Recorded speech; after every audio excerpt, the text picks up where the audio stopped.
Hay una corrupción de la conciencia, o sea, no solamente una corrupción por hechos, sino también de la conciencia, pero que es doble.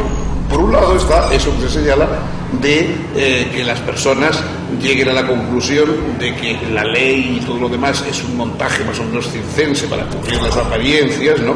Y que en el fondo, digamos, pues lo que hay que hacer es simplemente con discreción violar la ley siempre que se pueda o hacer lo que le parezca a uno, evitando las consecuencias negativas, pero sabiendo que eso en el fondo es solamente un montaje para amparar a los poderosos frente a los débiles o cosas así.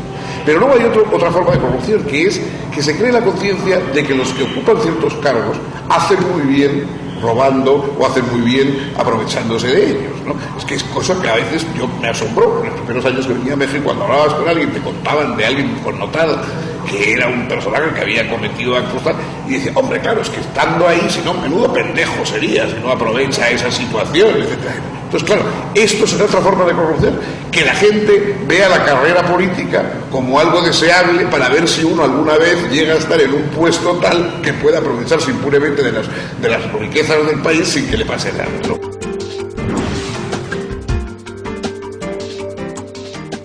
Es importante subrayar que la lucha contra la corrupción no es un problema ético o moral, sino un problema político. Es decir, si un cargo público, un ministro, un gobernador, un presidente, lo que sea, detrae parte del dinero que se le confía para llevar a cabo actividades públicas o actividades institucionales, detrae ese dinero en su propio beneficio, se lo queda o lo invierte en cosas personales, familiares, o lo que sea, este personaje evidentemente tiene un problema moral, es un personaje que éticamente deja mucho que desear, pero el resto de la población lo que tiene es un problema político con esa persona. Es decir, los corruptos para sí mismos son problema moral, pero para los demás son un problema político. Sobre todo son un problema político si no se les puede mover de su sitio, si no se les puede castigar, etc. No hay nada más desmoralizador para los ciudadanos de un país que ver que las leyes que a ellos se les exige cumplir no las cumplen los poderosos, no las cumplen las personas que tienen puestos de privilegio.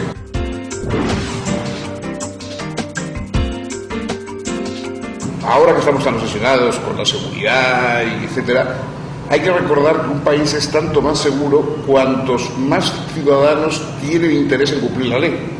Es decir, hay que crear una complicidad entre los ciudadanos para que les interese cumplir la ley. Si los ciudadanos ven que a ellos solo tienen la parte negativa de la ley pero no la positiva, y en cambio otros que no cumplen la ley quedan completamente impunes, se irá creando cada vez más una conciencia de que en el fondo la ley no conviene cumplirla o conviene simplemente manejarla a capricho del momento. De modo que ese es un grave problema político. En países como México es evidente que la corrupción no es un problema entre otros, sino que es un problema central, porque es el problema que impide resolver otros problemas. Es decir, por supuesto que en México existe la pobreza, que existe la desigualdad, etc. Pero el elemento que impide verdaderamente cumplir y acabar, luchar eficazmente contra esas lacras es la existencia de la corrupción.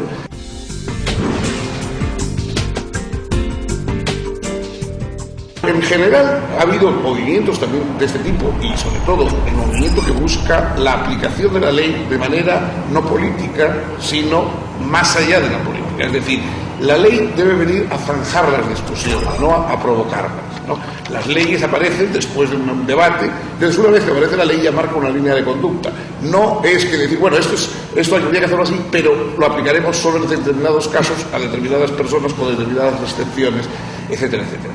Porque si no se corre el peligro de que la corrupción se haga folclórica, ¿no? Es decir, hay gente que dice, bueno, claro, hay corrupción en México, pues como hay mariachis, como hay tal, no sé qué, forma parte, digamos, y entonces parece que en Suecia no hay corrupción, pues porque ahí son señores muy aburridos y no tienen picardía suficiente. Bueno, supongo que puestos en unas condiciones de impunidad los suecos serían exactamente igual de corruptos que los mexicanos. O sea que el problema no es un problema étnico ni de carácter folclórico, sino que es un problema de que en un lugar se aplican las leyes y por lo tanto la gente sabe que no le conviene corromperse y en otros lugares saben que hay impunidad y por lo tanto, claro, lógicamente, salvo algunos santos de Dios que se mantienen en la ley, pues los demás se corrompen.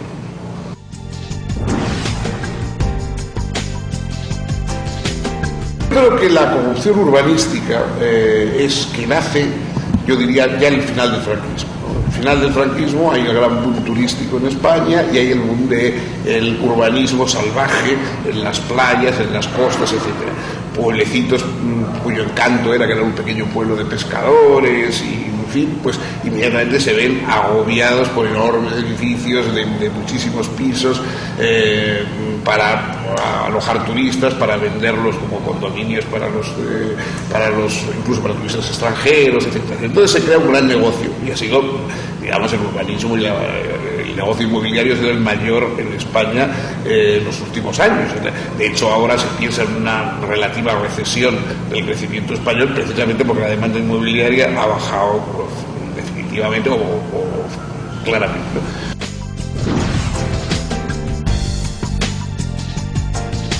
El cumplimiento de la ley es el código genético de las democracias.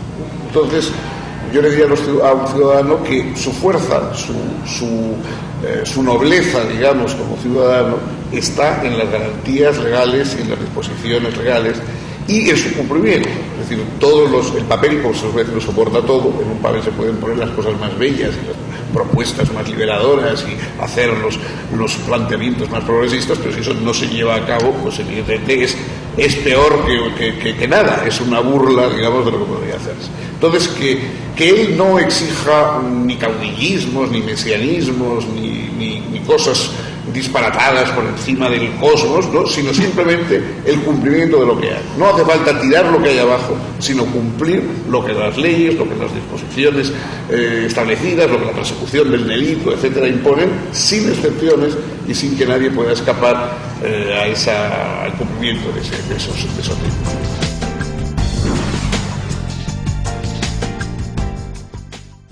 El ciudadano gana si todos cumplen la ley, es decir, si solamente la cumple él, naturalmente él está sometido a unas reglas de un juego. Es como si en un partido de fútbol, digamos, solamente 3 o 4 jugadores se mantuviesen jugando con los pies y otros ya cogiesen la pelota y la llevaran debajo del brazo hacia la portería. Entonces, naturalmente diría, bueno, ¿qué gano yo jugando como se debe si los demás no juegan como se debe? Entonces, la ganancia empieza cuando todos realmente, una gran mayoría de la sociedad, cumplen las leyes, ¿no? Eso sí es beneficioso. ¿Por qué? Porque le da al ciudadano la posibilidad de ocupar su puesto de soberano en la nación. O sea, los ciudadanos tienen que conquistar la soberanía de la nación y la soberanía no se basa más que en la ley, que es de todos. Es decir, la genealogía, la familia, el apellido, la herencia, la raza, etcétera, cada uno tiene la suya. Pero las leyes y las garantías constitucionales son de todos. Entonces, la soberanía de cada uno de los ciudadanos viene del cumplimiento de esas leyes. Por eso, en nombre de recuperar su soberanía, debe pedir que se cumplan las leyes.